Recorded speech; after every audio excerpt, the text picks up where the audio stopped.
अस्सलाम वालेकुम रहमतुल्लाह। आज के लेक्चर में हम स्पैटरिंग डिपोजिशन को डिस्कस करेंगे, जो कि थिन फिल्म डिपॉजिट करने की एक बहुत ही ज़बरदस्त टेक्निक है। ये हम पीवीडी यानी फ़िज़िकल वेपर डिपोजिशन टेक्निक के अंडर हमने इससे पहले लेक्चर में डिस्कस किया था कहीं पे कि जो थिन फिल्म डिपोजिशन टेक्निक्स हैं उन्हें मेजरली दो कैटेगरीज़ में रखते हैं, एक पीवीडी और एक सीवीडी। तो ये स्पैटरिंग जो है ये पीवीडी के अंडर आती है, यानी इसमें कोई केमिकल रिएक्शन नहीं इन्वॉल्व होता। फिज़िकली हम अपना मटेरियल या प्रिकर्सर डिपॉजिट कर रहे होते हैं अपने सबस्ट्रेट के ऊपर। इसमें हमारे पास एक कैथोड होता है और एक एनोड होता है। तो कैथोड हम उस मटेरियल्स को बनाते हैं जिसके ऊपर हमने बम्बारमेंट करनी होती है पॉजिटिव आयन की। यानी हमारे पास जो सोर्स होता है या जो प्रिकर्सर होता है वो हमारा कैथोड होता है, और एनोड आप यूँ समझे कि जिसके ऊपर आपने डिपॉजिट करनी है उसे हम एनोड के तौर पे ट्रीट करते हैं।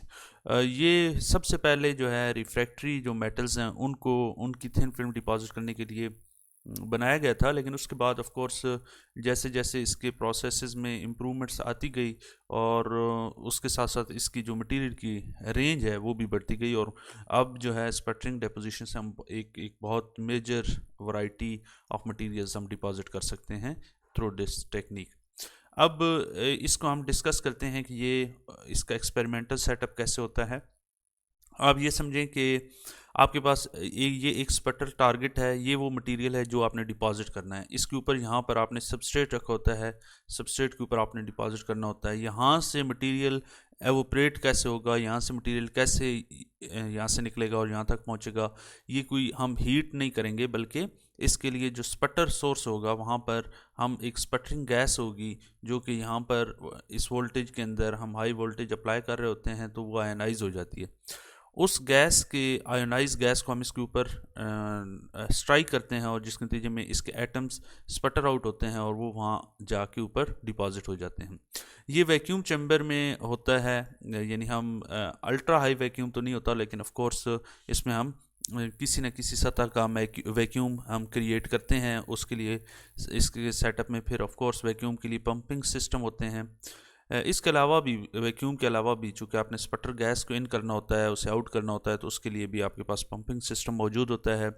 स्पटरिंग सोर्स होता है जो कि मोस्टली हमारे पास आर्गन गैस होती है, और सबस्ट्रेट होल्डर होता है जो कि यहाँ पर इस सबस्ट्रेट को इसके पकड़ के रखा होता है, और गैस फ्लो सप्लाई के हम एक गैस कंटिन्यूसली सप्लाई कर रहे होते हैं। आर्गन गैस हम सप्लाई कर रहे होते हैं ताकि वो आए और यहाँ से स्पटर करे और यहाँ पर डिपॉजिट हो जाए। ये इसका एक्सपेरिमेंटल सेटअप है। अब हम देखते हैं कि ये स्पटर होता कैसा है, इसका मैकेनिज्म कैसे है। ये ions are accelerated into a target. हमारे पास जो आयंस होते हैं आर्गन गैस, उन्हें हम एक्सेलेट करते हैं टारगेट की तरफ, और उसमें से कुछ जो आयंस आके जैसे ही टकराते हैं तो ये सरफेस के एटम्स जो हैं ये स्पटर ऑफ होते हैं टारगेट से, और जैसे ही स्पटर ऑफ होते हैं वो ऊपर की तरफ मूव करना शुरू करते हैं। ऊपर हमारे पास ये सबस्ट्रेट मौजूद है, यहाँ पर ये आके डिपॉजिट हो जाते हैं। और ये तो ऑफ कोर्स मतलब पूरा सेटअप है, लेकिन क्वेश्चन ये पैदा होता है कि ऐसे कैसे मुमकिन है कि आयंस ऊपर से यहाँ आके टकराते हैं तो वो ये वाले जो सरफेस के एटम्स हैं वो नीचे क्यों नहीं जाते, वो ऊपर स्पटर कैसे होते हैं। तो इस फिनोमेना को समझाने के लिए, मैं इस मैकेनिज़्म को समझाने के लिए आप इस डायग्राम को देखें कि हमारे पास यहाँ पर ये जो आपको पर्पल कलर में इंसिडेंट आयन नज़र आ रहा है ये आर्गन का आयन है। तो ये जैसे ही आके एक एंगल के साथ टकराता है और वो यहाँ पर अपना मोमेंटम ट्रांसफ़र करता है। यहाँ पर पॉसिबिलिटी है कि सेकेंडरी इलेक्ट्रॉन जनरेट हो, यहाँ पर पॉसिबल है कि आयन यहाँ से इलेक्ट्रॉन रिसीव करके न्यूट्रल एटम बन के रिफ्लेक्ट हो, लेकिन मेजर पॉसिबिलिटी ये है कि जैसे ही ये आके आयन यहाँ पे टकराएगा तो अपना मोमेंटम ट्रांसफ़र करेगा। जैसे ये मोमेंटम इस एटम को ट्रांसफ़र करेगा, ये इसको ट्रांसफ़र करेगा अपने से नीचे वाला इसको ट्रांसफ़र करेगा। तो ये नीचे कोलिजन होते होते ये नीचे वाला इसको ट्रांसफ़र करेगा, ये वाला इसको, और ये वाला इसको नीचे से पुश करेगा। जैसे ही ये इसे नीचे से पुश करेगा तो इसके जो सरफेस बॉन्ड हैं वो नहीं बने हुए, इसके साइड्स के बॉन्ड्स हैं या बॉटम है तो ये वीकली बॉन्डेड है, क्योंकि इसमें कुछ बॉन्ड्स अभी तक नहीं बने होते जो सरफेस के ऊपर होते हैं। तो ये नीचे से जैसी फोर्स लगती है तो ये यहाँ से निकल जाता है और ये स्पटर एटम ऊपर जाके डिपॉजिट हो जाता है। ये इसका होल मैकेनिज़्म है। लेकिन इसमें ऐसे नहीं है कि जितने भी स्पटर आयन आएंगे वो हर एक यानी 1:1 रेशो नहीं होगी। बाद औकात ऐसे होगा कि जो स्पटर आयन आए वो अपना मोमेंटम ट्रांसफ़र करें और वो फुल मोमेंटम इस तरह उसकी एनर्जी डिसिपेट हो, ख़त्म हो जाए कि वो उसी मटेरियल के अंदर ही टकराव कोलिजन के नतीजे में ख़त्म हो जाए, लेकिन वो एटम बाहर ना निकाले। तो यहाँ पर भी आप ये देखें कि ये आयन जैसे ही आया यहाँ पर टकराया तो इस एटम ने इसको पुश किया, इसने ऊपर वाले को अपने को पुश किया, तो ये वाला एटम निकल गया। तो ये इसका मैकेनिज्म है कि ये कैसे निकलते हैं। लेकिन स्पटरिंग यील्ड बहुत अहम फिनोमेना है, यानी ये कितने एटम्स यहाँ से निकल रहे हैं। हम देखते हैं कि एक यूनिट टाइम के अंदर या यूनिट इंसिडेंट आयन के अंदर कितने एटम्स यहाँ से स्पटर आउट होते हैं, ये हम कहते हैं कि ये स्पटरिंग यील्ड है। अगर तो एक एटम के इंसिडेंट एटम से ज़्यादा एटम्स निकल रहे हैं सोर्स मटेरियल के, तो हम कहते हैं स्पटरिंग यील्ड बहुत ज़्यादा है। लेकिन अगर 1:1 रेशो है फिर भी हम कहते हैं कि अच्छी यील्ड है। तो स्पटरिंग प्रोसेस को हम करेक्टराइज करते हैं कि कोई कितना अच्छा है या कितना बुरा है, वो हम स्पटरिंग यील्ड से डिफाइन करते हैं। और यील्ड हमारी 0.01 से लेकर 4 तक इस रेंज में मोस्ट केसेस में होती है। और ये डिपेंड करती है, बहुत सारे फैक्टर हैं, लेकिन इसमें एक फैक्टर जो है ये मैस ऑफ द मेटल्स है। जिस मेटल्स के आप स्पटर करना चाहते हैं वो उसने स्पटर होकर ऊपर जाना है, चूँकि उसका मैस कितना है, तो एक उस पर डिपेंड करती है। और दूसरा जो इसकी इंसिडेंट गैस है, आर्गन आयन जो आ रहे हैं, उसकी एनर्जी पे डिपेंड करता है। तो ये दो मैस ऑफ मेटल्स, जिस सोर्स यानी जिसका आपने करनी है डिपॉजिट, उसका मैस कितना है, और दूसरा एनर्जी, ये दो अहम फैक्टर हैं।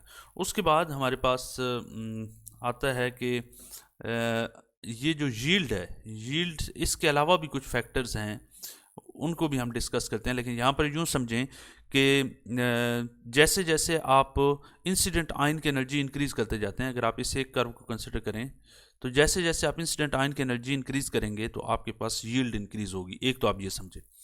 दूसरा ये है कि और अहम फैक्टर भी है कि जो यील्ड है वो डिपेंड करती है एनर्जी के ऊपर। ये तो हो गया एनर्जी के अलावा मैस के ऊपर भी, कि जितना इंसिडेंट सोर्स का जिसको आपने स्पटर ऑफ करना है उसका मैस कम होगा, उसकी यील्ड उससे ज़्यादा होगी, क्योंकि कम मैस इजीली कम मोमेंटम से भी वहाँ से स्पटर आउट हो सकता है, इस वजह से।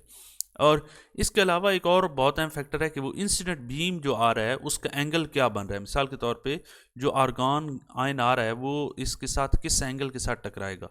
तो ये देखा गया है कि मोस्टली अगर एंगल जो भी हो, ये वाली तकरीबन कांस्टेंट रेट होता है, इतनी यील्ड होती है। लेकिन जो मैक्सिमम यील्ड है हमें ऑब्टेन होती है वो 60 to 70 इस एंगल के दरमियान, यानी ये जो सबस्ट्रेट और इसके दरमियान एंगल बन रहा है, ये अगर एंगल 60 या 70 हो तो फिर यील्ड मैक्सिमम होती है। और ये 90 डिग्री पे यील्ड ज़ीरो हो जाती है। क्यों? क्योंकि आपने डायरेक्ट ऊपर से नीचे आयन आएगा, टकराएगा, तो वो मोमेंटम नीचे ही ट्रांसफ़र होगा, उसने ऊपर कहीं भी नहीं करना। तो ये यील्ड के कुछ फैक्टर हैं।